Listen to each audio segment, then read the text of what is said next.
আসসালামু আলাইকুম ওরহমতুল্লাহি তাআলা ওয়া বারাকাতুহু। আলহামদুলিল্লাহি রাব্বিল আলামিন ওয়াল আকিবাতু লিল মুত্তাকিন ওয়াসসালাতু ওয়াসসালামু আলা আশরাফিল আমবিয়া ওয়াল মুরসালিন ওয়া আলা আলিহি ওয়া সাহবিহি আজমাইন। প্রিয় দেশ এবং দেশের বাহিরে অবস্থানরত প্রিয় শুভাকাঙ্ক্ষী ভাইরা, আল্লাহর রহমতে সকলে ভালো আছেন। দেশ আতঙ্কে আছে, যে রাসেল ভাইপার সাপ তা নিয়ে আতঙ্ক আছে।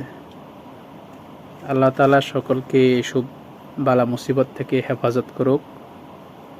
এর থেকে বড় আতঙ্ক হচ্ছে আমাদের দেশে যে ইন্ডিয়ান যেই রেল, মেট্রো রেল, ওদের যেই রেলওয়ে, ওটা বাংলাদেশের উপর দিয়ে যাচ্ছে। কলকাতা থেকে মেঘালয় রাজ্য ওই পর্যন্ত বাংলাদেশের উপর দিয়ে যাচ্ছে।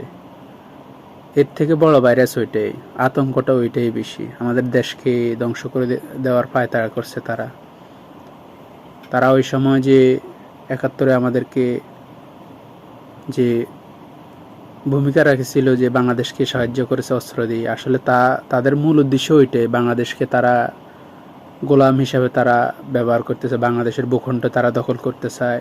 একটার পর একটা ইস্যু নিয়ে বাংলাদেশকে তারা শেষ করে দিতেছে। আল্লাহ তাআলা এসব জালিমের জুলুম থেকে, বিজাতিদের এই পায়তারা থেকে বাংলাদেশকে হেফাজত করুক, বাংলাদেশের সমস্ত ধর্মপ্রাণ মুসলমানদেরকে হেফাজত করুক। ওয়া মা আলাইনা ইল্লাল বালা আলাইহি তাওয়াক্কালতু ওয়া ইলাইহি উনীব। আসসালামু আলাইকুম ওয়া রাহমাতুল্লাহ।